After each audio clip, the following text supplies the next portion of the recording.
We are following breaking news as we come on the air at this hour. Police are on the scene of a school shooting in California. What police are saying about the victims and the suspect right now. More testimony in the trial of the man accused of killing an Etowah teenager.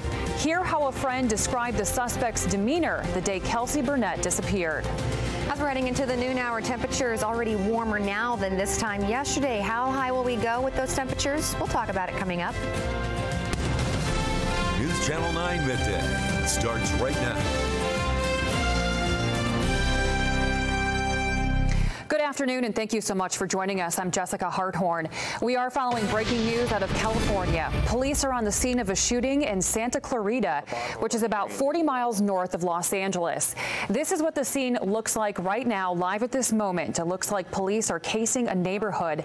They also say that several people are injured, and it's not clear if the victims are students. Police say the suspect is a man who is wearing black clothing. No arrests have been reported yet.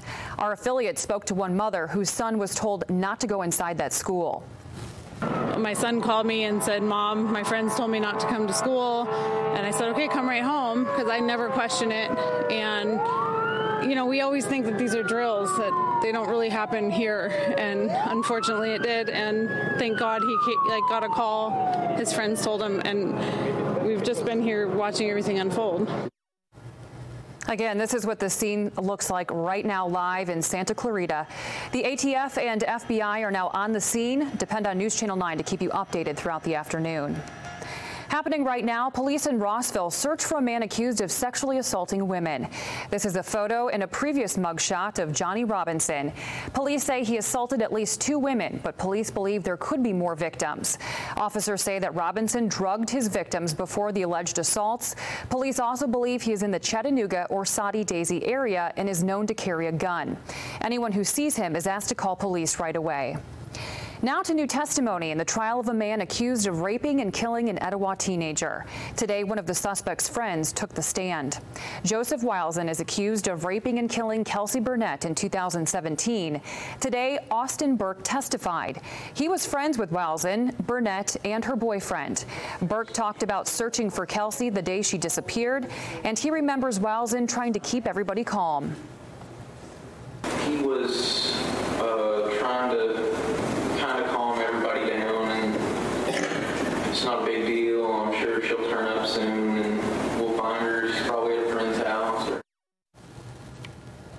Burke says he never knew that Kelsey was romantically involved with Wilson. And Kelly Curtin is in the courtroom at this moment. She will provide updates on Twitter as well as newschannel9.com. Right now, a death row inmate from Chattanooga is fighting his upcoming execution. Leroy Hall Jr. is set to be put to death in 3 weeks. He was convicted of murder in Chattanooga nearly 30 years ago. Right now, his attorneys are arguing for his conviction to be thrown out. They say he did not get a fair trial because one juror did not inform the court that she had been raped and abused by her husband. That juror testified this morning, saying that she never considered herself a victim and never let her past influence her verdict. A representative from the post-conviction office is testifying about how jurors are selected. Hall is scheduled to be executed on December 5th. Chattanooga police say that overall violent crimes are down in the city, but they're still seeing a spike in youth gun crimes. Now teenagers are leading the call for change. High school students organized a meeting last night to address that violence. And these teens say that flashing lights and crime scene tape are seen too often in their communities, and they want it to stop. According to CPD's Assistant Chief over Community Services, Dana Vaughn, they're seeing an increase in a group of young teens committing gun crimes. She says that even though they're the ones committing the crimes, the parents could be to blame. I think the kids are less likely to spend time behind bars, so I think the adults are kind of getting the kids to do some of their dirty work for them.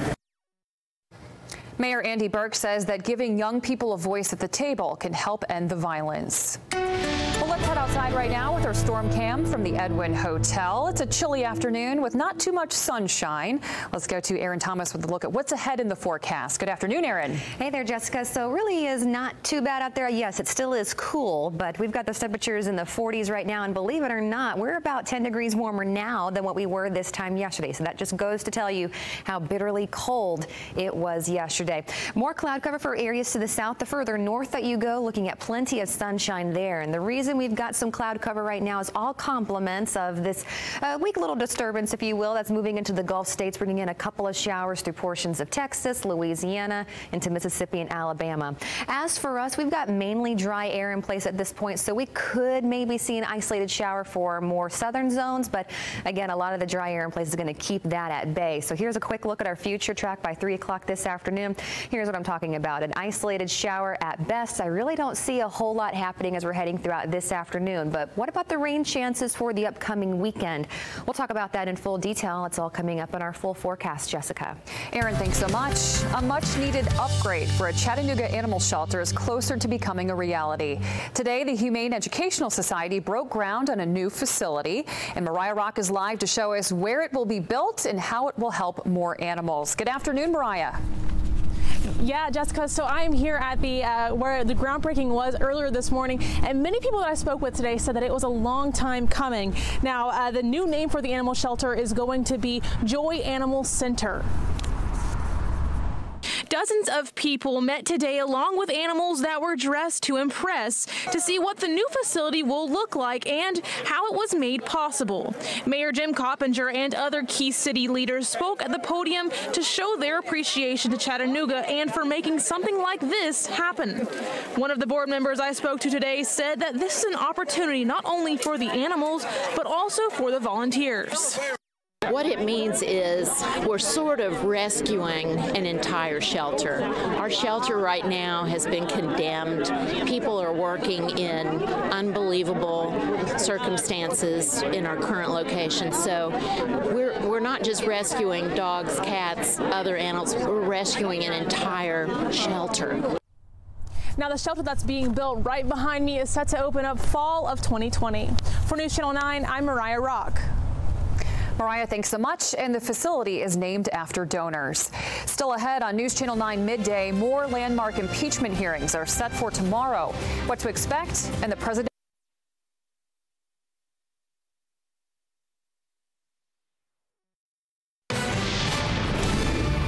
Welcome back. We are following breaking news right now in California. Police are on the scene of a shooting in Santa Clarita, which is about 40 miles north of Los Angeles. This is what the scene looks like live right now. Police casing a neighborhood. You can see a heavy police presence here. They also say that several people are injured, and it's not clear at this hour if the victims are students. Police also say the suspect is a man who was wearing black clothing. So far, nobody has been arrested. We'll be sure to keep you updated. Democrats are making their case before the American people, looking to keep up the momentum after their first major witness reveals new information that could play a vital role in that probe. Meanwhile, the president is dismissing this event as hearsay. ABC's Mona Kassar Abdi is in Washington with more. President Trump, who claimed he didn't watch a minute of the first public impeachment hearing this morning, took to Twitter to take direct aim at the Democrats' two witnesses. I hear it's a joke.